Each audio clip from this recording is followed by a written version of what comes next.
अस्सलाम वालेकुम नाज़रीन, मैं हूं फयाज़ नायच और आप देख रहे हैं मेरा यूट्यूब चैनल KDP न्यूज़। नाज़रीन, हम बात करेंगे पाकिस्तान के इलेक्शंस के हवाले से जो 8 फरवरी 2024 को हुए हैं। उस हवाले से अब तक की जो सूरत हाल है वो ये है कि मुल्क की सारी जमातें जो जीती हैं या जो हारी हैं, जिसने ज़्यादा नंबर ऑफ़ वोट लिए हैं या कम नंबर ऑफ़ वोट्स जिनको मिले हैं, जिसने ज़्यादा सीटें जीती हैं या कम सीटें जीती हैं, सब की सब जमातें इलेक्शंस में धांधली की बात कर रही हैं। कुछ जमातें धांधली की बात करते हुए हुकूमत का हिस्सा बनने की कोशिश बात कर रही हैं, कुछ जमातें धांधली की बात करते हुए हुकूमत का हिस्सा न बनने की बात कर रही हैं, और कुछ जमातें धांधली का इल्ज़ाम लगाते हुए पार्लियामेंट का हिस्सा न बनने की बात कर रही हैं। ये सारी बातें अपनी जगह पर, लेकिन एक बात बहरहाल तय है कि सारी जमातें पाकिस्तान में इलेक्शंस के अंदर धांधली की बात कर रही हैं और इल्ज़ाम लगा रही है कि उनकी सीटें इतनी थी, उनकी सीटें उनसे छीन के किसी दूसरे को दी गई हैं। तो यही बुनियादी सवाल बनता है कि ये कौन है जो सीटें छीनते हैं या किसी को देते हैं, क्योंकि ये हम आज तो नहीं सुन रहे। 24 के इलेक्शंस के अंदर तो हम सुन रहे हैं, क्या 18 की इलेक्शंस के अंदर, 2018 के इलेक्शंस में हमने ये नहीं सुना था? क्या 2013 के इलेक्शंस में हमने 25 पंचर की बात नहीं सुनी थी और कहा गया था कि धांधली हुई है? तो 1990 से लेकर हम ये धांधली की बातें सुनते आए हैं। हर इलेक्शंस के अंदर हर पार्टी ये कहती है कि उसकी सीटें छीनी गई। तो सबसे बड़ा सवाल यह है कि क्या आज जो GDA एहतजाज कर रही है, क्या उनकी सीटें पीपल्स पार्टी ने छीनी हैं, या GDA का इल्ज़ाम यह है कि उनकी सीटें पीपल्स पार्टी को दी गई हैं? कराची के अंदर जमात इस्लामी और PTI क्या कह रही हैं? वो ये नहीं कह रही हैं कि मुत्तहिदा कौम मूवमेंट ने उनसे सीटें जीती हैं या छीनी हैं। वो कह रहे हैं कि मुत्तहिदा कौम मूवमेंट को ये सीटें दी गई हैं। इसी तरह पंजाब के अंदर PTI कहती है कि PMLN को ये सीटें दी गई हैं, और बलूचिस्तान के अंदर महमूद खान अचकज़ई से लेकर अख्तर मेंगल से लेकर डॉक्टर मालिक बलोच से लेकर अब्दुल खालिक हज़ारा से लेकर वो 4 जमातें जो एहतजाज पर हैं, वो भी यही बात कर रही हैं कि उनकी सीटें किसी को दी गई हैं, और यही बात मौलाना फजल रहमान साहब भी कर रहे हैं। तो सवाल ये होता है कि ये कौन है जो जीती हुई सीटें, एक पार्टी का मैंडेट दूसरे पार्टी को दिलवाते हैं? ये बात कोई आज की नहीं है, ये हम सुनते आ रहे हैं 1990 से लेकर। जब IJI बनी, अब तो सुप्रीम कोर्ट ऑफ पाकिस्तान के अंदर एक एफिडेविट मौजूद है जिसमें उस वक्त के ISI के सरबराह जनरल असद दुरानी साहब ने लिख के दे दिया कि 1990 के अंदर IJI बनाई गई। क्यों बनाई गई? इसलिए बनाई गई कि बकौल असद दुरानी साहब के उनको मिर्ज़ा असलम बेग जो उस वक्त आर्मी चीफ थे और गुलाम इसाक खान जो उस वक्त के सदर थे, उन लोगों ने हिदायतें जारी की थी। तो नुक्ता यह है कि 1990 से लेकर 2024 तक ये जो इलेक्शंस के अंदर सीटें छीनने का, एक की सीटें दूसरे को देने का, मैंडेट एक का लेके दूसरे को देने का, कभी किसी को जेल में डालने का, कभी किसी को प्लेटिलेट्स के सबब के ऊपर बाहर भेजने का, ये कौन है? ये साइकिल मुसलसल चल रहा है। हम पाकिस्तान के अंदर इलेक्शन साफ शफाफ इलेक्शन नहीं करवा सकते। मसला यह है कि जनरल ज़ियाउल हक का तैयारा 17 अगस्त 1988 को क्रैश तो हो गया, लेकिन पाकिस्तान से मार्शल लॉ ख़त्म नहीं हुआ।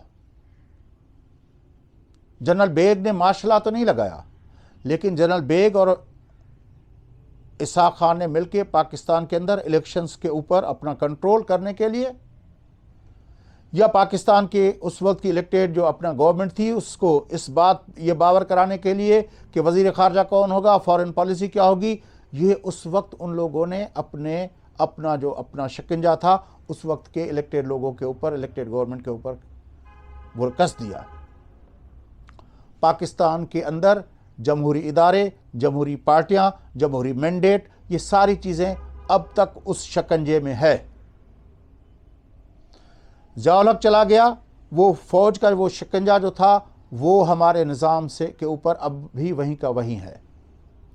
फिर जनरल मुशर्रफ आया, हमने 2008 के इलेक्शन के बाद समझा कि मुशर्रफ को हमने चलता किया है, तो उसके बाद पाकिस्तान के अंदर जमहूरियत बहाल हो गई, लेकिन ऐसा नहीं हुआ। वो कंटिन्यूटी, वो शिकंजा जो है, फौजी शिकंजा जो है, वो पाकिस्तान के जमहूरी इदारों के गिर्द और पाकिस्तान के जमहूरी पार्टियों के गिर्द, पाकिस्तान के जमहूरी मैंडेट के गिर्द, वो शिकंजा यूं का तूं अब भी लगा हुआ है, मुसलत है। तो ये जो एहतजाज हो रहे हैं, एक पार्टी कर रही है, दूसरी पार्टी कर रही है, एक के खिलाफ बातें हो रही हैं, दूसरे के खिलाफ बातें हो रही है, ये बातें बेमाना हो जाती हैं। क्योंकि हमने देखा था कि एक दिहाई के तजर्बे के बाद मोहतरमा बेनज़ीर भुट्टो साहबा ने ARD के प्लेटफार्म पर मियां नवाज शरीफ के साथ COD चार्टर किया था। वो एक दिहाई का तजर्बा था जिसमें दोनों ने समझ लिया था कि हुकूमत पीपल्स पार्टी की हो या नून लीग की हो, दोनों को उस शिकंजे के अंदर से गुजरना पड़ता है। तो ये जो एक दिहाई का एक्सपीरियंस था शहीद मोहतरमा बेनज़ीर भुट्टो साहबा का और मोहतरम नवाज शरीफ साहब का, अब उस तजर्बे से PTI गुजर रही है। हमने देखा इलेक्शन हुए 2008 के, लेकिन इलेक्शन से पहले मोहतरमा बेनज़ीर भुट्टो साहबा अगर इधर आई तो उनको वाज़ेह अल्फाज में कहा गया था कि इलेक्शन से पहले आप आएंगी तो सिक्योरिटी नहीं मिलेगी, और मोहतरमा को शहीद कर दिया गया। इलेक्शन के बाद जो हुकूमत मिली, उसने मैंडेट के बुनियाद पर 18वीं तरमीम और ये फैसले करने शुरू किए, तो फिर हमने देखा कि मेमो आ गया, और हमने देखा कि उसी में अपना स्विस अकाउंट्स के केस में गिलानी की हुकूमत को चलता किया गया, और फिर शिकंजा इतना कस दिया गया कि आखिरकार जरदारी साहब को कहना पड़ा कि हम अगर लिस्टें निकालेंगे तो फिर सबके जो नाम आ जाएंगे और फिर हम ईंट से ईंट बजा देंगे।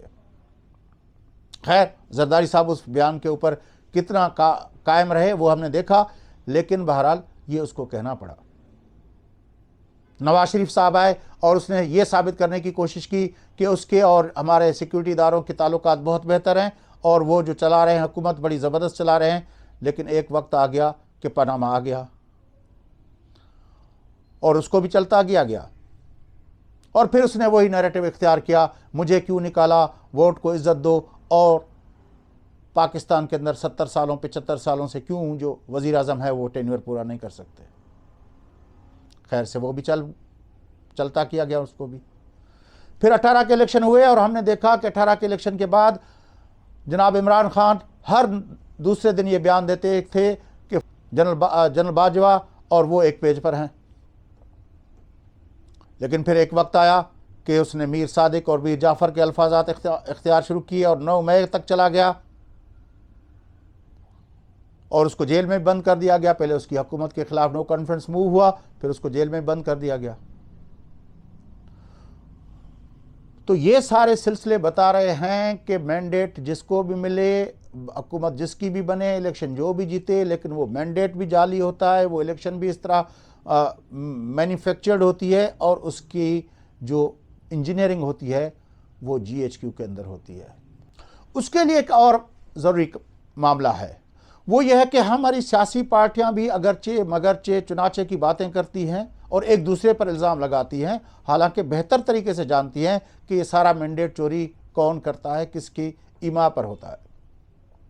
और इसी तरह मुझ जैसे तज्ज़िया निगार जो हमारे TV चैनल्स के ऊपर आते हैं या अपने वीलॉग्स के अंदर, वो भी इस तरह की बातें कर रहे हैं कि फ़लाँ ने इतना अपना अच्छी कैंपेन चलाई, फ़लाँ के मंशूर में ये बातें थीं, फ़लाँ ने इस तरह जो है अपने कार्ड खेले हैं। लेकिन हकीकत यह है कि सब के कार्ड धरे के धरे रह जाते हैं और असल कार्ड वही होता है जो GHQ से खेला जाता है। हमें यह मानना पड़ेगा कि ज़ियाउल हक के जाने के बाद भी मार्शल लॉ ख़त्म नहीं हुआ था और मुशर्रफ के जाने के बाद भी मार्शल लॉ ख़त्म नहीं हुआ। पाकिस्तान के अंदर आज भी फैसले जो हैं वो GHQ में होते हैं। जब तक हम ये बात साफ शफाफ अल्फाज में नहीं कह सकते, उस वक्त तक हम साफ और शफाफ इंतखाबात की जो बात कर रहे हैं वो एक ख्वाब रह जाएगा।